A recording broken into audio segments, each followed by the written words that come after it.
મારી શાળા નગરપ્રાથમિક કન્યા શાળા નંબર 1માં આજે વાર્ડ સંસદની ચૂંટણીનું આયોજન કરવામાં આવ્યું છે.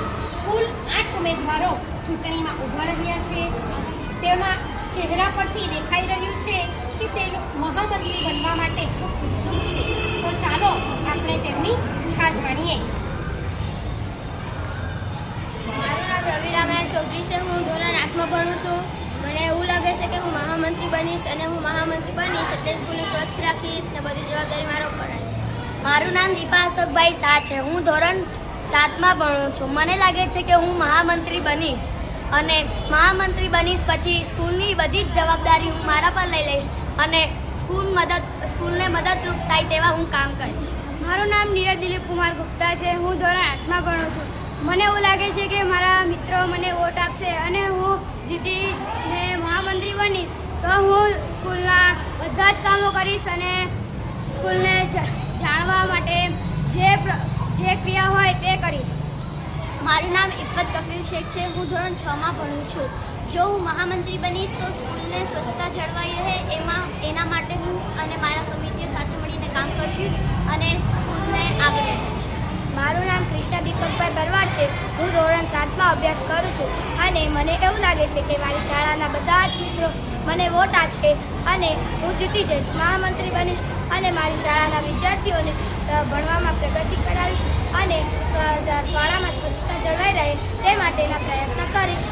મારું નામ કિરીટ ભગાભાઈ ભરવાડ છે. હું મારી શાળા માટે મહામંત્રી બનીશ તો હું સ્કૂલને સ્વચ્છ રાખીશ. મારું નામ ભક્તિ રણછોડભાઈ ભરવાડ છે. હું ધોરણ 8માં અભ્યાસ કરું છું. જો હું મહામંત્રી બનીશ તો મારી સ્કૂલને સ્વચ્છ અને શિસ્ત જાળવવાના પ્રયત્નો કરીશ. મારી સ્કૂલને સ્વચ્છ રાખીશ. મારું નામ ક્રિસ્તા જિગ્નેશભાઈ રાઠોડ છે. હું ધોરણ 8માં અભ્યાસ કરું છું. હું મહામંત્રી બનીશ તો શાળાને સ્વચ્છ રાખીશ, શાંતિ જળવાઈશ. Thank you. હવે આપ જોઈ રહ્યા છો કે દરેક બાળકો પોતાનો વોટ આપવા માટે લાઈનમાં મતકુટીરમાં આવી રહ્યા છે. બેલેટ આપનાર મતદાન અધિકારી પણ તૈયાર છે. પોલિંગ સ્ટાફ પણ પોતાની કામગીરી બજાવી રહ્યો છે. બધા બાળકો પોતાનો મત આપવા માટે લાઈનમાં ઊભેલા જણાઈ રહ્યા છે. મતદારોની ખૂબ મોટી લાઈન દેખાઈ રહી છે. હવે દરેકને ઉત્સુકતા છે કે કોણ મહામંત્રી બનશે.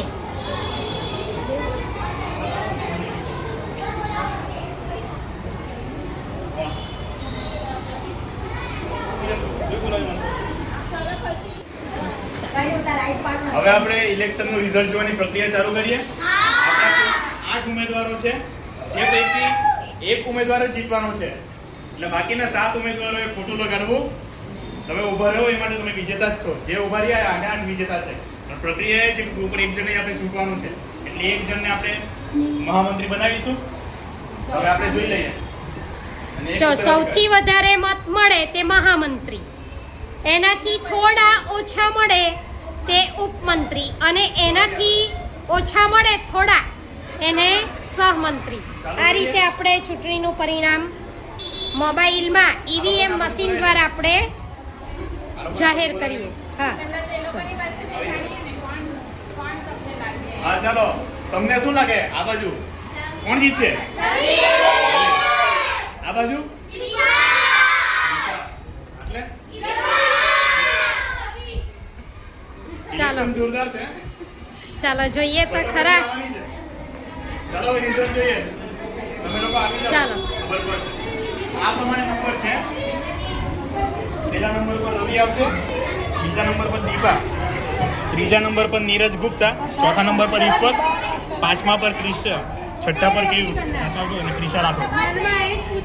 ચાલો હવે રિઝલ્ટ ચાલુ કરીએ ને. ચાલો કૃષ્ણાબેન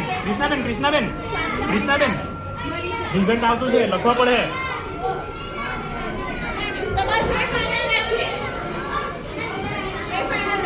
કુલ 8 કેન્ડિડેટ છે, બરાબર ને? અલા જોવા ને 159 વોટ પડેલા છે. કેન્ડિડેટ 92 32 કે 32 2 29 2 29 3 18 4 32 4 32 5 5 13 13 6 5 7 9 8 21 તાઈ પડી 51